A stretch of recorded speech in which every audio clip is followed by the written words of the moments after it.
Hello, everyone. Cecil Martin here. Just wanted to introduce you to Full 10 Yards, an American football NFL podcast, one of the best. Hey, we're rolling.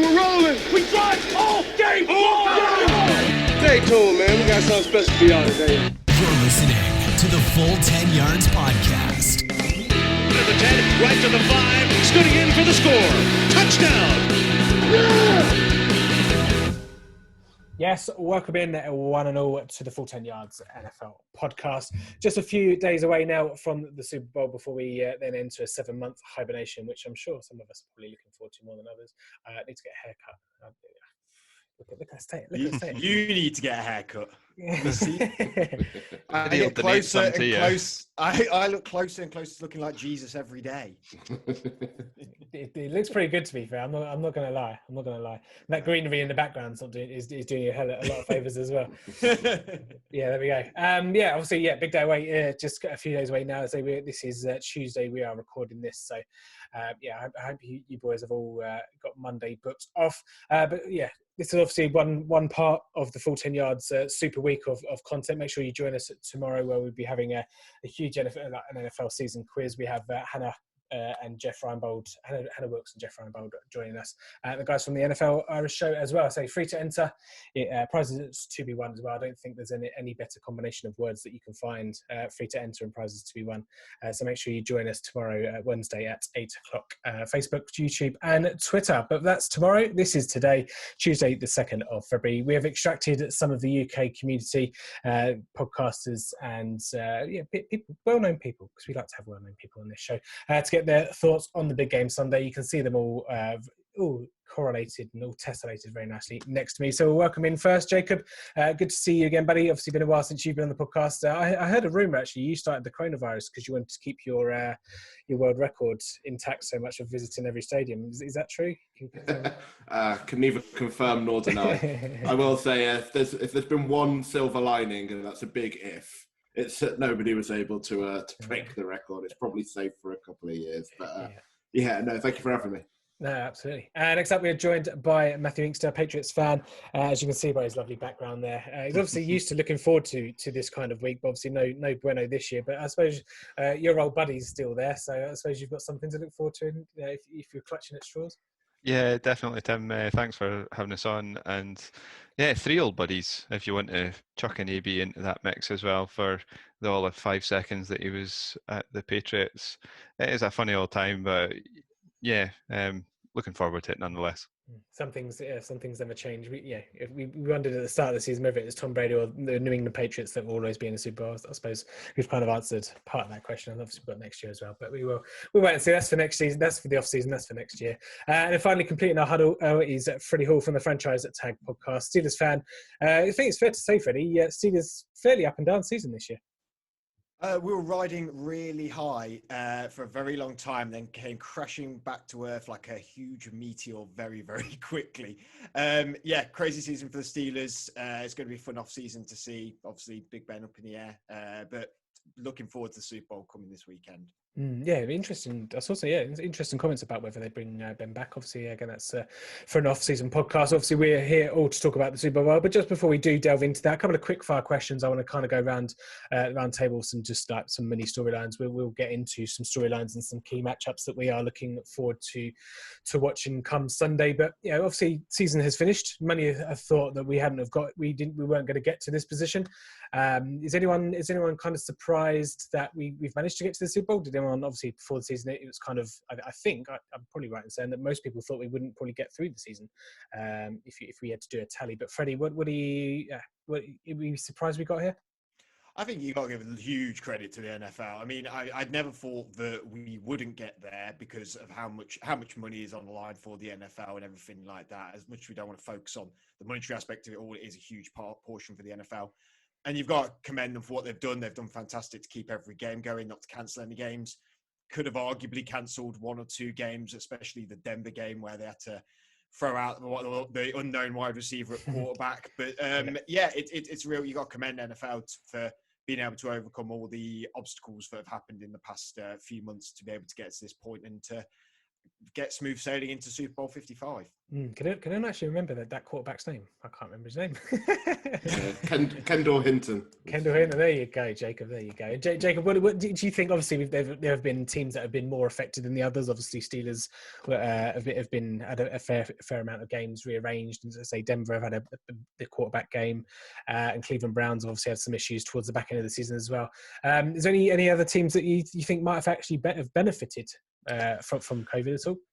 Yeah, well, and up until about week maybe 13 or 14, you looked at the Steelers and thought that they'd kind of been hit hard from the teams they were playing and games being rearranged. They kind of missed having a proper bye week. But you do wonder if in the end it kind of helped them, because the Cleveland Browns had that game where they played the Jets and they had all the COVID issues, and potentially with a full strength team, they probably easily win that game. They obviously got to play the Ravens in a game where the Ravens had half a team. And then you do wonder, if those two games go the other way, the Browns win the division. And even up until that Jets game, if the Browns had beaten the Jets, we're heading for a Week 17 Steelers-Browns game to win the division. And that kind of got taken out of their hands because of the COVID stuff. So overall, the Steelers probably benefited division-wise, even though right up until kind of that Cleveland game, you were really saying that they'd kind of been screwed. And I think the NFL maybe early on should have said, because that what really became clear was it's not going to be a fair season for it to go ahead and for them to get through the season. It's not going to be completely fair. And potentially, if the NFL kind of voiced that early on, that was kind of what had to happen, then maybe less people would have been annoyed by it. I think fair play to the NFL though. I think they put a lot of onus on the teams to deal with it themselves and manage it with themselves, and kind of like, if you don't deal with it, you don't take it seriously. We saw reports throughout the season of players and position groups breaking rules and regulations and all the guidelines that they've put in place, and essentially the NFL have kind of been zero tolerance on it, and just say, well, kind of tough really. Obviously we can do what we can do, moving like a Thursday night game to the following Tuesday or stuff like that. But generally, like I say, with Denver, and I know the Denver one wasn't necessarily their fault, but if a team has suffered because they've not necessarily followed protocol, then it's kind of been on them. But Matt, do you think that apart from one thing I feel that's been kind of part of the season is it's obviously helps the offenses a bit more, because the defenses have taken a bit of a while to kind of adjust and get going in the season. And do you feel that's been the main factor this season, or is there any other themes that you've picked up with the COVID hit season?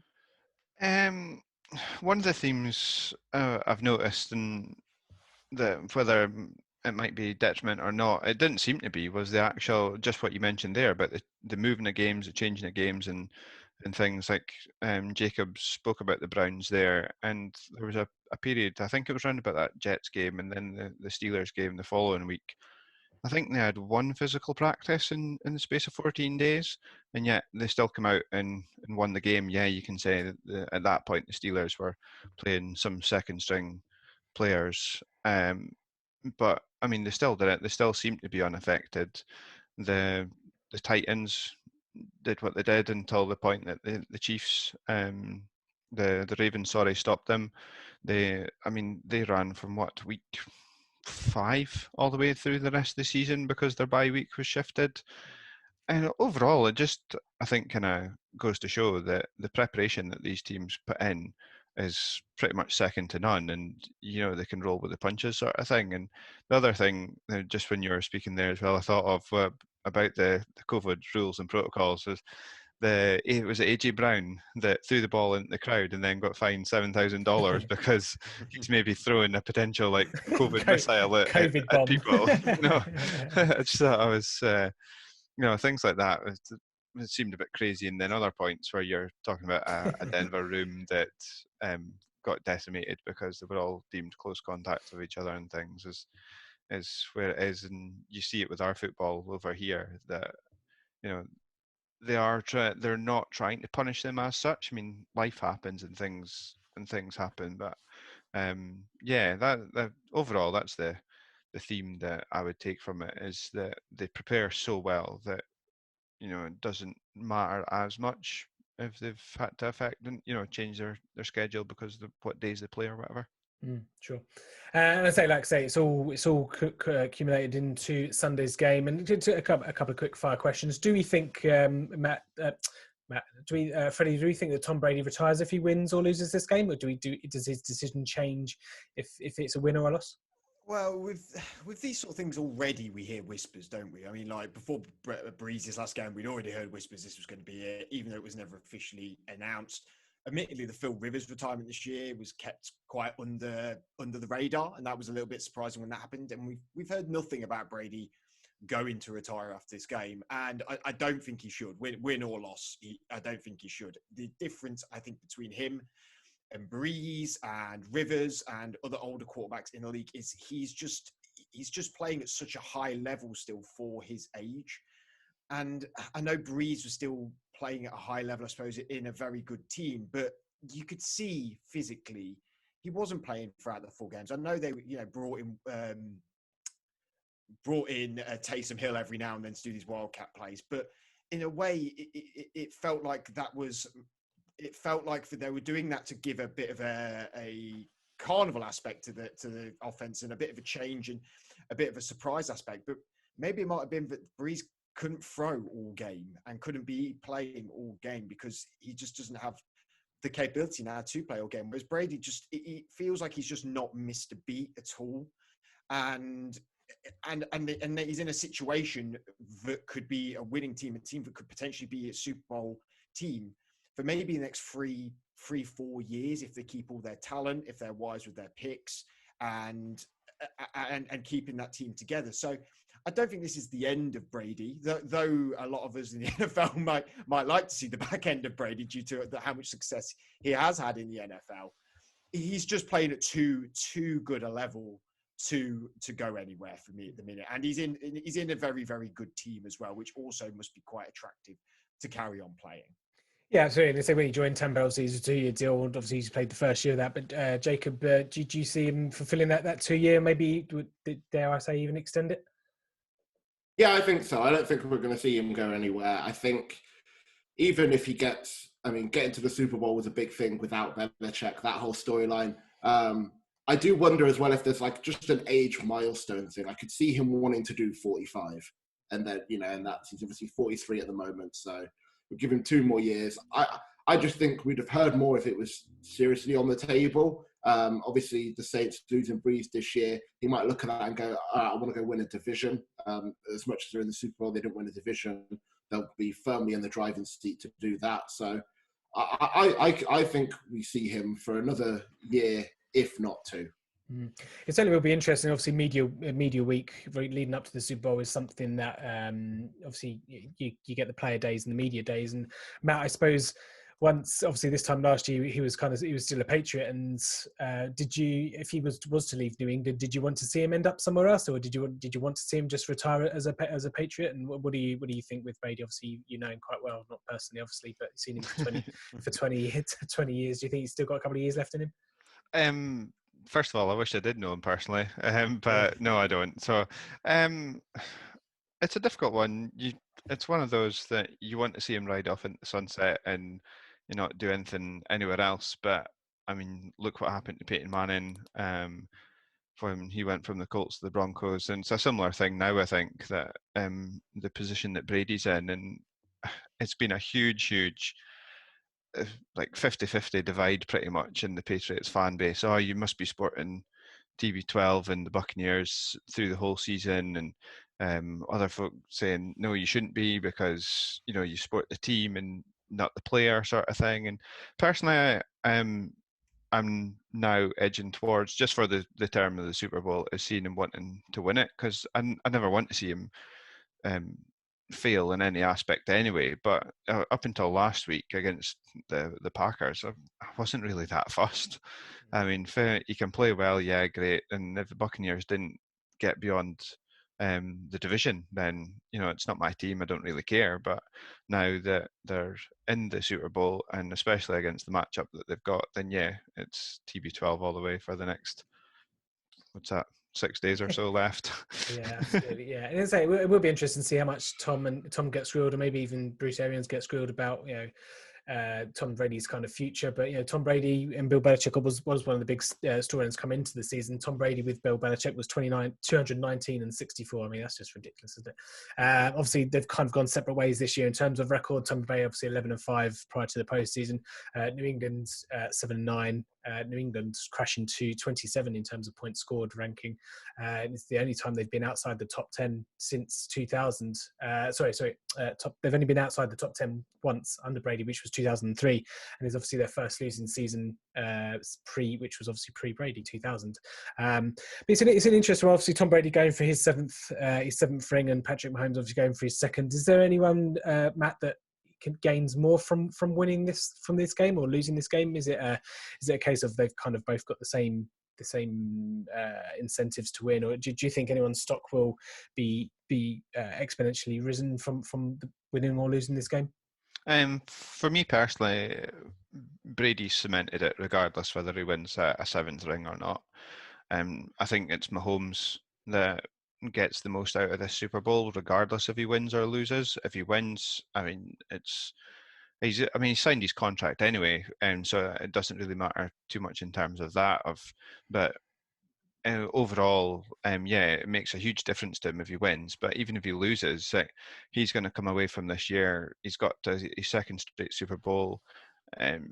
He can taste defeat for once, and I think he'll learn more from defeat than he would from winning, really. I think it's Mahomes that takes more out of it, and rather than Brady, for sure.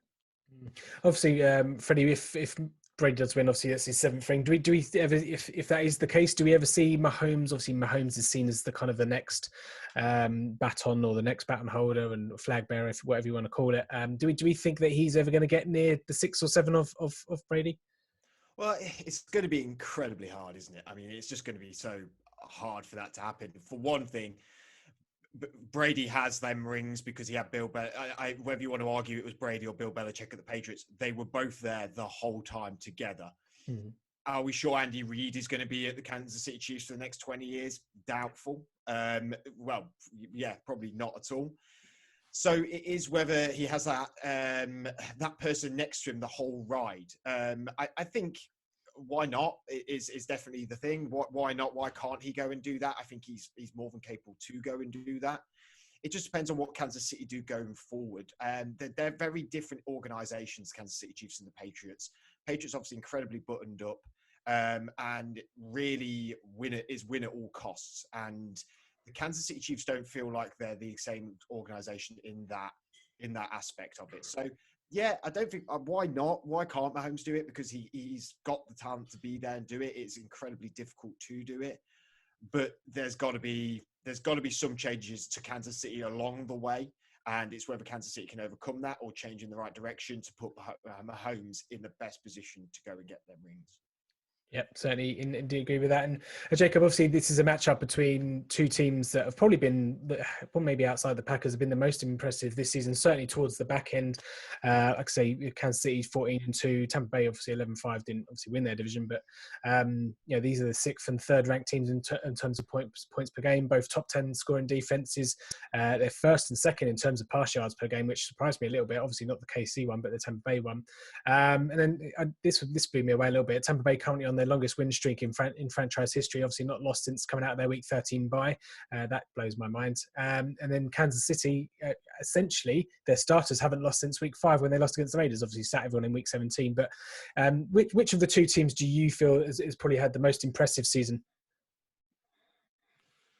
It's a tough one because, lots of people gave Kansas City stick this season for not winning games by enough. And at the end of the day, they won those games, and that's kind of all that matters at the end. And, they have got that ability. They are good enough to kind of flip that switch when it gets into the playoffs and when they need to.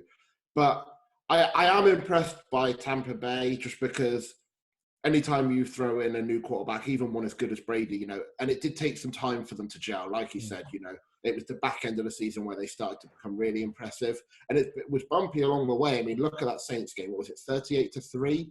And that's probably about as mortal as we've ever seen Tom Brady look. So I do think to come back from that and get to where they are right now is impressive. But I think as what we've seen, over the years, is how hard it is to get to back-to-back Super Bowls. I think you almost have to just say fair play and all credit to the Chiefs. And it's funny because it's one of those things where obviously after last year they were the favourite to get back to the Super Bowl, as the Super Bowl winner often is. But it still ends up, bar the Patriots, being quite rare in it actually happening. And so I think all credit to the Chiefs and to what is realistically a pretty young Chiefs team to be able to have that resiliency to be able to get back there. I mean, I suppose going back to if we're back at the start of the season and you put the aspirations on the wall for Tampa Bay and Kansas City, I suppose the Super Bowl would have been the target. So I suppose it's kind of mission accomplished. And I say when you won one game, anything can kind of happen. But I suppose both teams will feel like they are where they wanted to be at the start. I know every team obviously wants to win the Super Bowl, but there are teams that will not win the Super Bowl, wouldn't have won the Super Bowl this year. But I suppose for both teams, it's kind of mission accomplished, and win the big one, then great. Or will they feel that? Especially, I know Patrick Mahomes' mindset will be obviously if you don't win, you've failed kind of thing. But I suppose getting to the Super Bowl for both of these teams was the objective. Yeah, I think it feels to me like the Chiefs would be more upset if they lost, and I don't mean like the players themselves, because I think they'll all be obviously horrendously upset if they don't win, but it feels like after last year that standard has been set. No matter how hard it is to go back to back, when you win one and you have very, very little change right in that team, you know you're good enough to win another one. That's just known. And whereas Tampa Bay, they probably knew they were good enough to get to the Super Bowl, but there were still question marks, right? There was question marks around how the team would gel, around whether the rest of the team was good enough. The defense last year was actually pretty good, but it looked kind of bad stats-wise on paper because Winston was giving the ball to other teams in good field positions. So I think the Chiefs were, it feels to me like the Bucs are closer to have already achieving what they kind of set out. And I think it's the same thing with Brady, right? We were talking about, does Brady need this next ring? Who does it mean more to? And I feel like the fact that Brady got to another Super Bowl without Belichick is kind of already, set that narrative in one direction. Yeah. I don't know whether winning it makes that as much of a difference to him as it does like Mahomes winning back-to-back. I mean, only one team's gone back-to-back in the last 20 years, and that was the Patriots. So it's an incredibly hard thing to do, and I feel like it's harder nowadays than it was maybe 30, 40 years ago as well. Yeah, no, certainly agree. And I say that's just one part. The quarterback battle is one part that of the wider. I know the quarterbacks is the fantasy position, something that will always get magnified in weeks like this.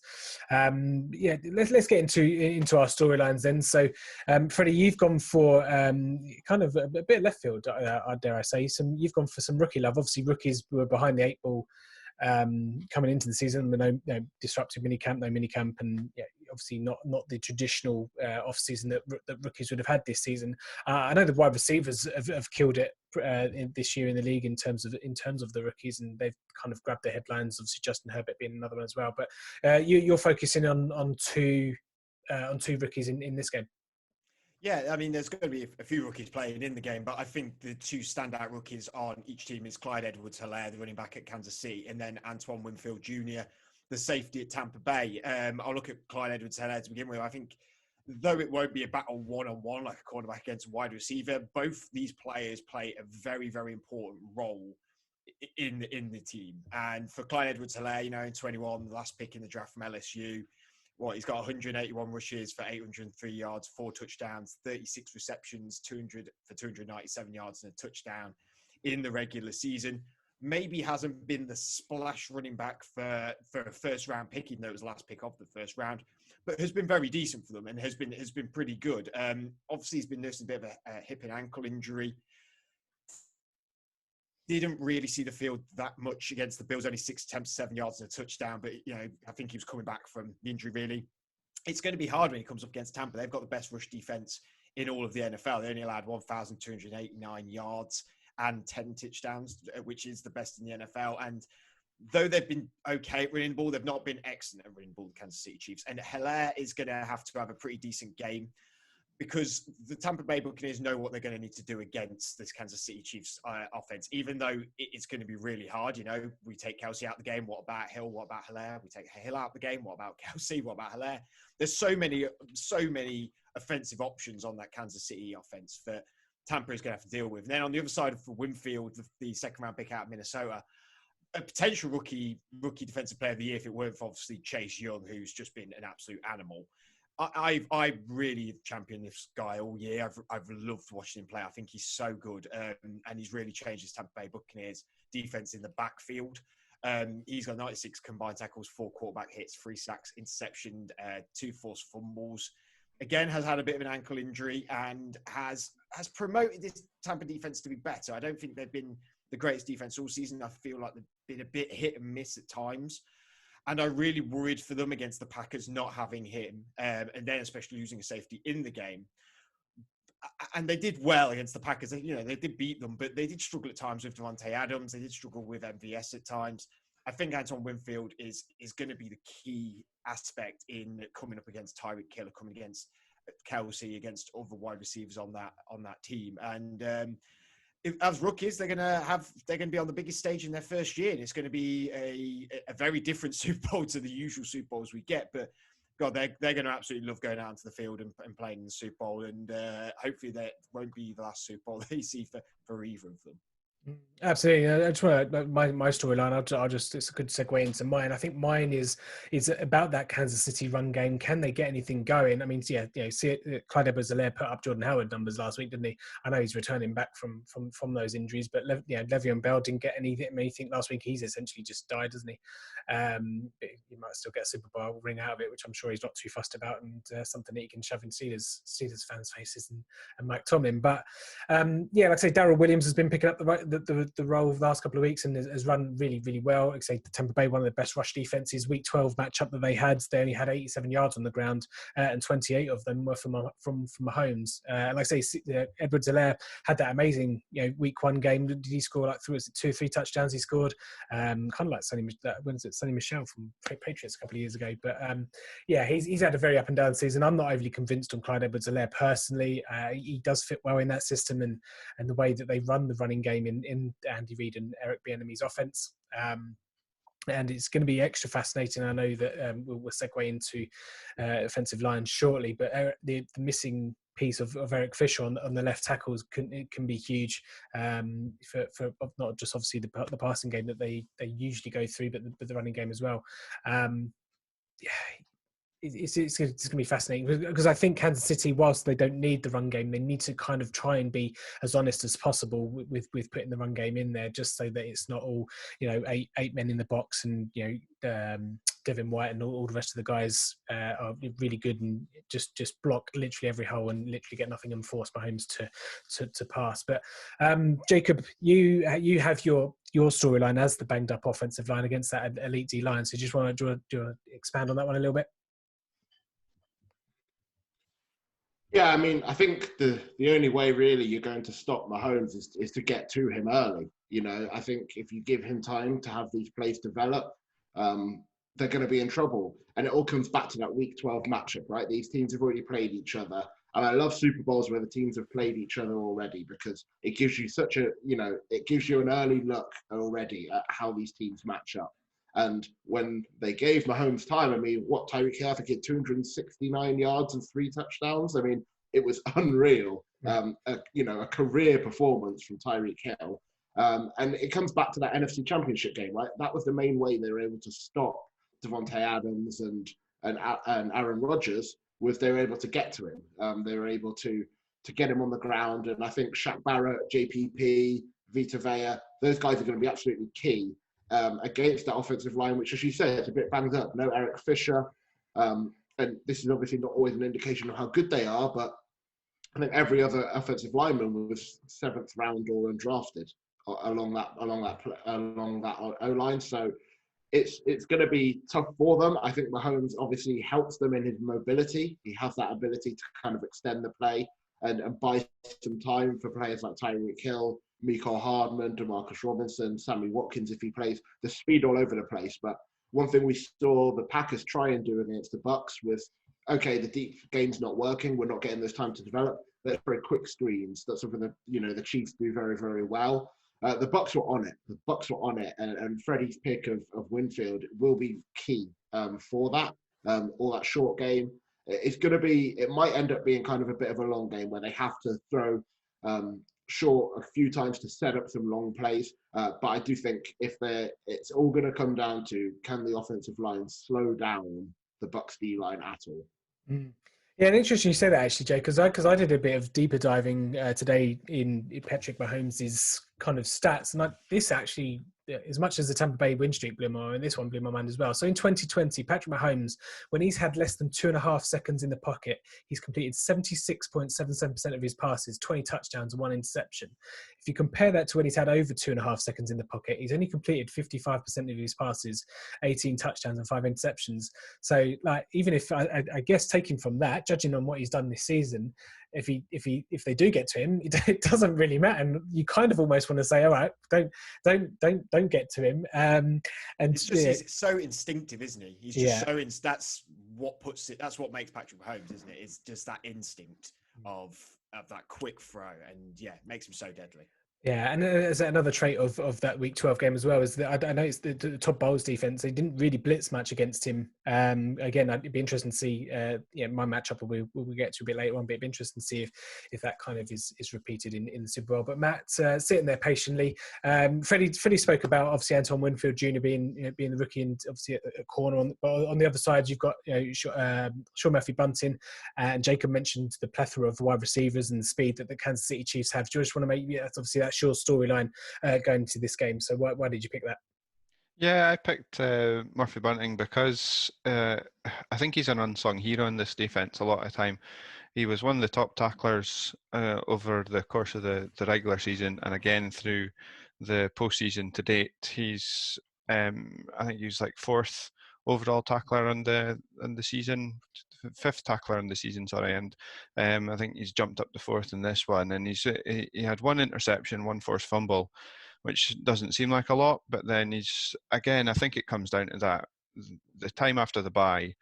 They've just gelled, whether it's offensively with Brady and the receivers, Godwin, Evans, etc., or consequently on the defense. And he's now had 3 interceptions in the postseason alone, and I think he's just going to be a huge player to watch through the back end of the field. I mean, we've all talked about it so far, the receivers that they have, the run game that they have. You could see it against the Bills that Kelce just attacked the middle of the field when he thought that the outside was taken. If you go to the inside, then you've got Hill coming on the outside. It's a matchup I like in general. I think probably because I'm a Patriots fan, I love watching JC Jackson or Gilmore taking on those receivers, especially Gilmore when he comes one-on-one against the likes of Kelce or Adams or whoever it might be over the season. Then I think you might see quite a lot of Murphy Bunting just going one-on-one with the likes of Tyreek Hill and taking him out of the game rather than trying to double coverage him a lot. And I think then you're looking at the front line to start blitzing and things. And Todd Bowles needs a lot of credit for this team, and I think he could be back in a head coaching role because of the way he's performed with this defense across the season to date. And I think what we will do is if they do put someone on Tyreek Hill specifically, like Sean Murphy Bunting, it'd be interesting to see then what they do with Kelce, because they can kind of bracket him with one of the linebackers and then the one of the other corners on nickel or dime packages. So it'd be fascinating how they kind of try and pigeonhole those, because I think obviously outside the two, obviously I know you have jet sweeps with Mecole Hardman, you have Sammy Watkins should be back for this one. Not that he turns up in the postseason. He did do last year, and then you got loads of little funky things that they do. But it will be fascinating to see if they do go man on Hill, and then because then that will allow them to be a bit more locked down on Kelce and double cover him. Is any particular before we move on to whatever else, what is it, matchups? What do we think will be if I said to you, Freddie, the one reason that Kansas City win this game, it will be because fill in the blank. It'll be because that Patrick Mahomes is the next GOAT. He's just they just seem to have a grip on the game all the time. They just seem to be holding the reins to the horse in every single game. They don't care whether they're behind, whether they're in front. They don't care. They control every game. And they do it like no other team does at the moment in the NFL. Every game, you watch Kansas City Chiefs, no matter what position they're in, no matter whether they're winning, whether they're losing, they just have the reins of the game. And that's ultimately what wins games, is you being able to control the tempo and every aspect of the game. And that's what Tampa needs to break. That if for Tampa to win this game, they need to really I don't think there's any individual thing that you need to do to be a team. They almost need to just break that rhythm on offense and defense for the Kansas City Chiefs. Yes, you can say put pressure on Mahomes, or maybe not put pressure on Mahomes, as your stats was telling us. Do we run the ball less because they've got such a great defensive line? I think the matter of the fact is they need their tempo to stay the same, and that's what Kansas City do so well, and that is the only way that Tampa, I think, will maybe win the game. But Kansas City, what they need to do well is just carry on doing what they do and hold that tempo, and then they'll go and get their second ring. It really is fascinating, just to your point there, Freddie, that how Kansas City could just put up 21 points in a quarter and then be just like, oh, yeah, cool. Yeah, they, obviously last week was, not last week, they put 21 points up on Buffalo last week in the second quarter, and week 12 game, they were 17 up against Tampa Bay, but I think midway through the second quarter, at that point, I can't quite remember, can't quite recall. Just fascinating, yeah. They just click a switch and away go. He doesn't seem to be bothered by his turf toe that he's gotten, so obviously he's immune to that as well, which is quite something. But Jacob, if I said to you one reason the Kansas City Chiefs lose this game, or that they have lost this game, what would you put in the blank? I think it's because Brady looked after the ball. I think the key thing that we've seen from quite a few of the games leading into the Super Bowl from the Bucs is that Brady's turned over the ball. But the defense has bailed him out. And I do remember thinking, you'd hate to have been a member of the Bucs defense in that NFC Championship game where you're stopping the league's highest scoring offense, and then Brady's just giving them the ball in great field position. And I think the difference would be, and we can argue whether the Packers' offense was better than the Chiefs' offense or whatever, but I think Mahomes will make you pay if you give him the ball, that side of midfield. And so I think if the Bucs want to walk away from this as winners, yes, they do have to put pressure on Mahomes on defense and all that kind of thing, but they just got to keep hold of the ball. They've got to make sure that they're not. If you give the Chiefs anything easy, I feel like they will take it and they will punish you. And if they make it as hard as they can for the Chiefs, they can definitely come out of this as Super Bowl champions. But I think that is really key. And Matt, do the Patriots have to have less turnovers than Kansas City to win this game, or do they have to at least equal it? Do you think that's important for Tampa Bay to win this game? For the Bucs, yeah. As Jacob just mentioned there, he turned the ball over 3 times last week. But at that point, I think it didn't matter so much because they were ahead in the game and they stayed ahead. The defense played well and kept them out. Again, just reiterating what Jacob said there, if you turn the ball over on your own 35, 40-yard line, then you're given great field position to the Chiefs to then go and punish you. Even if it is just a field goal, they can keep chipping at you. And I think this will be the fascinating thing with the turnovers. And it was something I mentioned in our preview when I spoke to Murph earlier in the week as well, was that Brady is so good at actually just getting rid of the ball, whereas the week before against the Bills, the Josh Allen, he just kept the ball far too long, and then threw it away. Just make it remind up, know what you're going to do. And Brady is one of the best at the game management side of things. Yeah, okay, he kind of fell apart a little bit, as I've just mentioned with the 3 turnovers against the Packers. But overall, he doesn't give away interceptions that often, really, because whether he's on the opposition 12-yard line, he throws it out the back of the end zone, or he's on his own 30-yard line, he throws it to the sideline. He'll quite happily go, right, reset, take it again, 2nd and 10, even 3rd and 10. He's quite comfortable with it. So the turnovers is a huge thing for me. Even if it's just 1-0, if the Chiefs turn it over 1-0 in favour of the Bucks, then that could be the thing that just completely flips this game. And because I think it's going to be close. I think it's going to be a really close game, and one for the neutral as much as one for seasoned veterans like ourselves.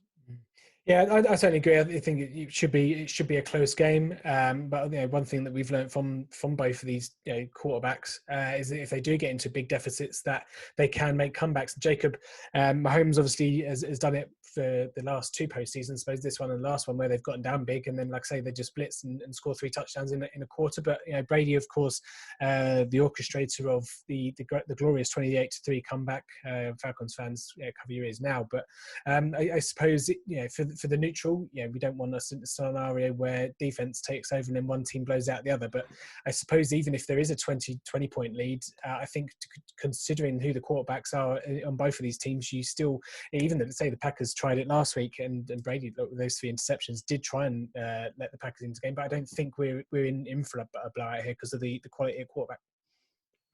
Yeah, I feel like as soon as a team goes 10, 13 points ahead, that's immediately going to be what they talk about. If the Chiefs go behind, then they'll talk about last year's Super Bowl. They'll talk about the game last week, they were down. They'll talk about any of the playoff games from last year for the Kansas City Chiefs.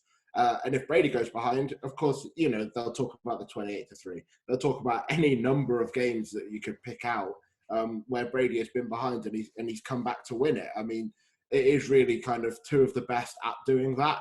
And I feel like that will be the narrative straight away. It feels almost, it's like the opposite of the Ravens-Titans game, where you kind of said whoever goes ahead will be able to control the clock and probably see out the game. It feels like the polar opposite of that game, essentially, where whoever goes behind, I don't think they'll panic. I mean, you saw last week, they don't really panic. Even Mecole Hardman, you could see he was visibly upset with himself, and it took the veteran players you say veteran players like they've been playing 10, 15 years, but it feels like that almost with Mahomes and Kelsey, but they are kind of that emotionally mature to be able to go over, pick him up, they were able to get him the ball and it kind of turned the game a little bit on some of the plays he was then able to make. So I think that both teams will not panic and as you say, for a neutral, that's kind of what you want, right? You want the team ahead to feel a little bit of the pressure, and potentially it's a 1-score game going into the final, the final 2 minutes. Because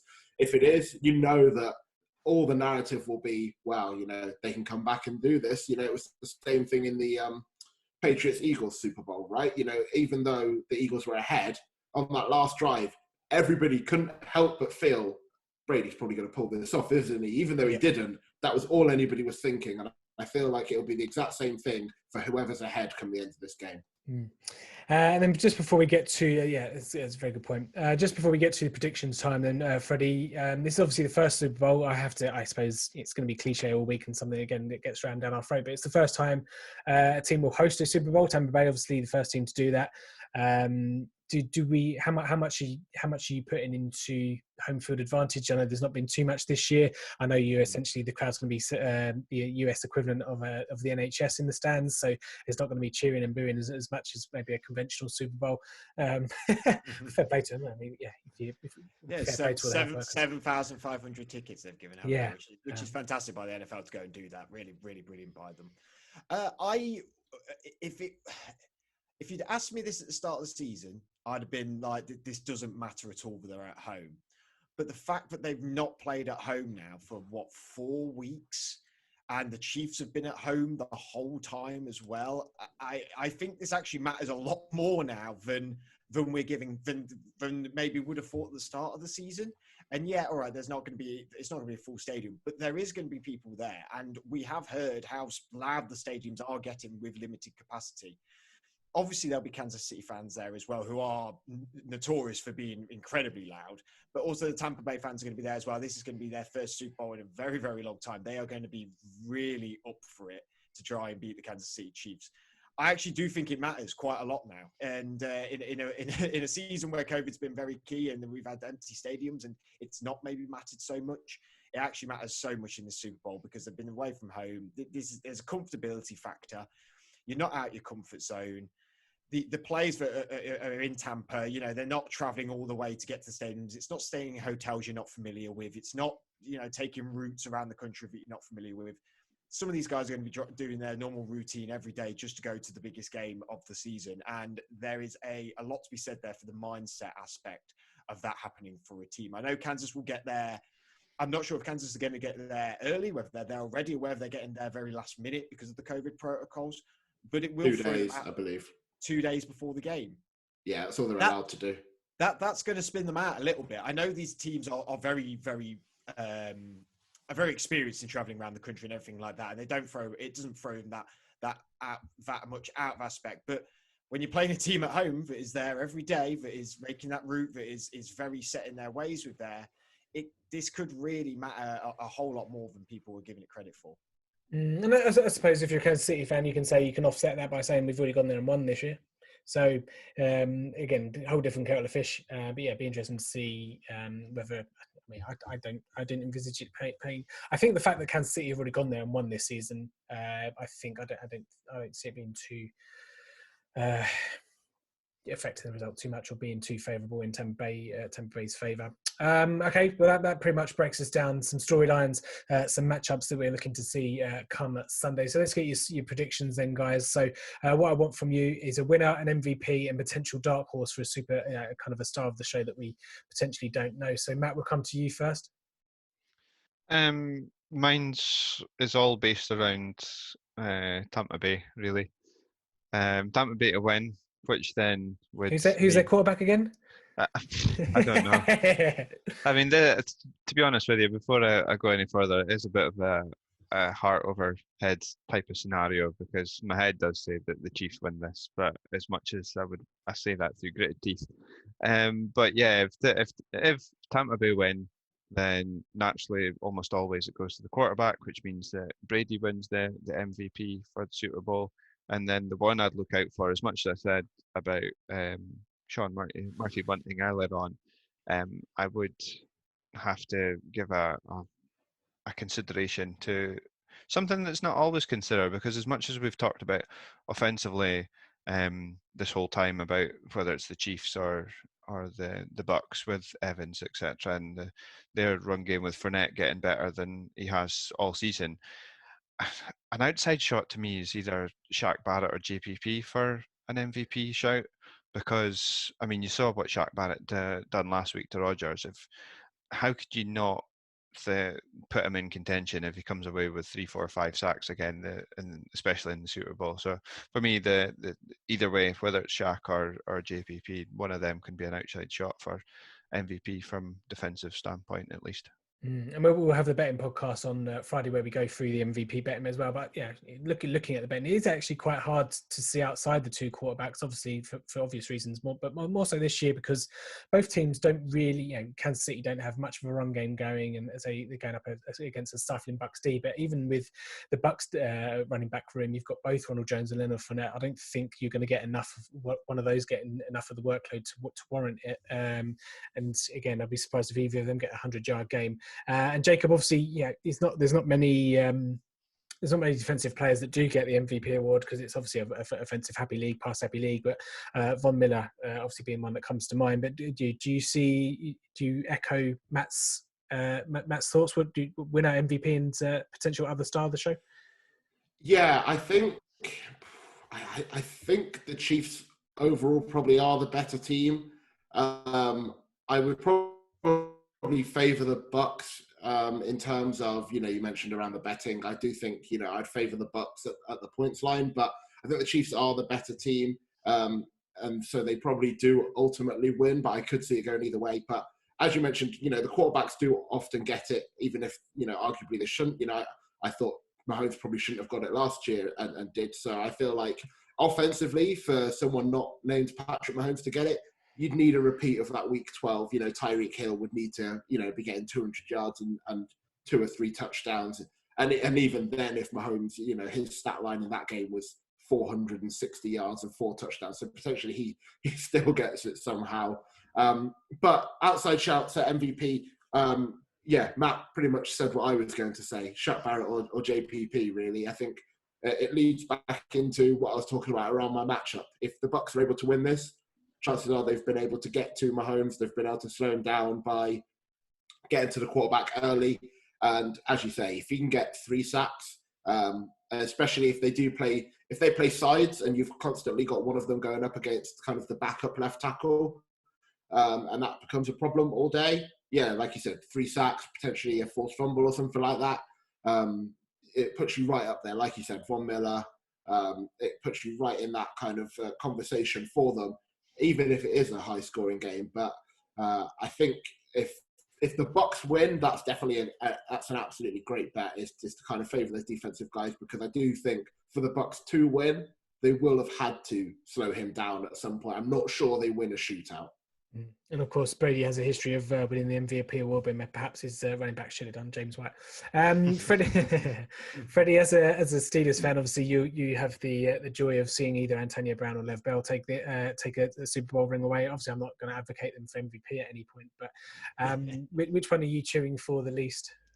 Oh wow. Cheering for the least, probably AB. If I had to pick out the two of them who would want to win it, it'd be Le'Veon Bell. But because obviously, if we're going to be talking a lot about the Super Bowl this week, and I'm probably going to go heart over head in every conversation that I have, but in this conversation, I'm going to go head over heart.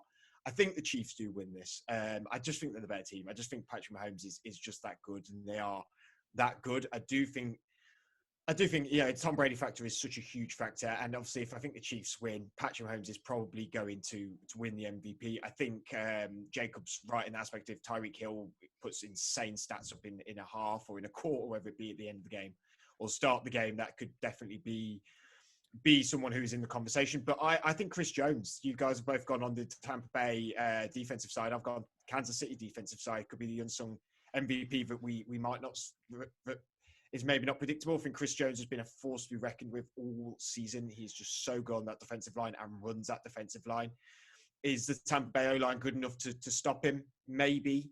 But even if Chris Jones isn't getting the stats individually, he causes so much disruption for Frank Clark.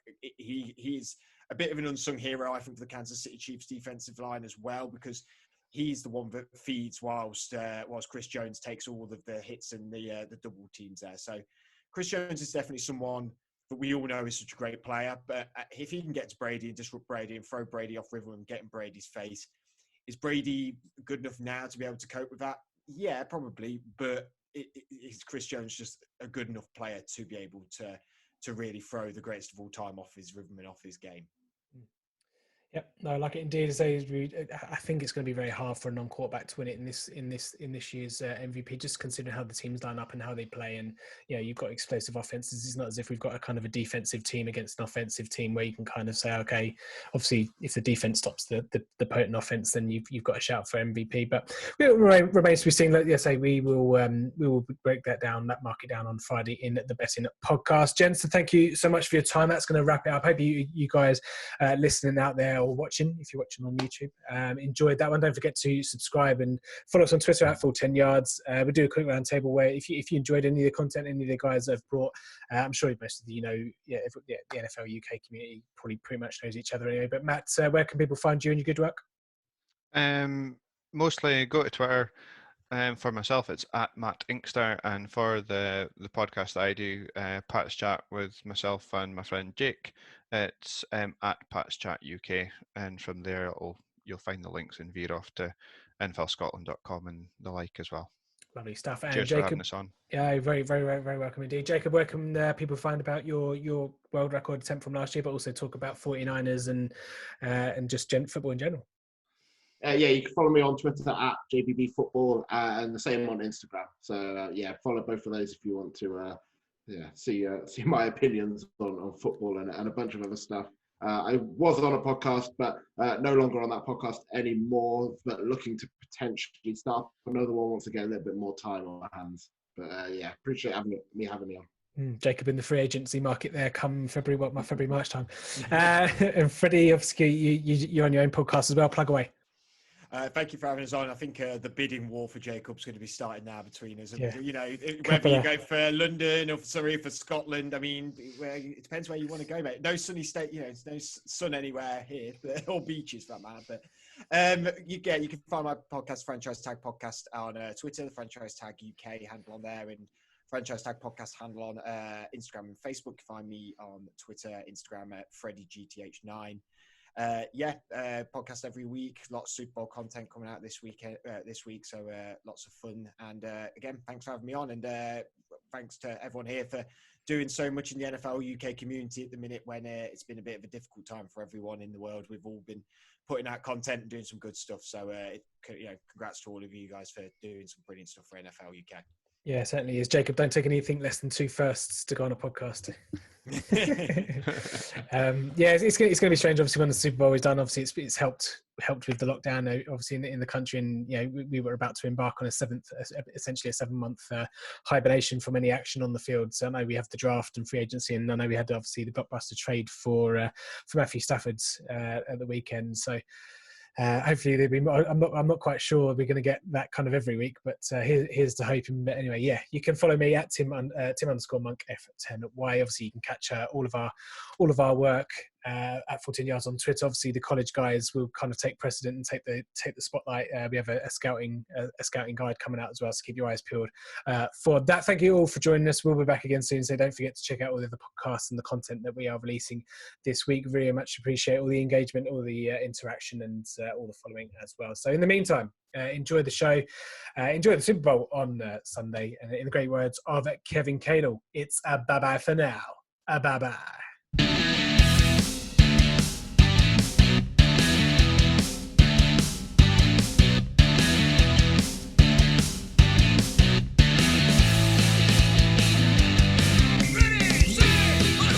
Thanks for listening to the Full 10 Yards podcast. Follow us on Facebook or Twitter at Full 10 Yards, or email the show full10yards@gmail.com.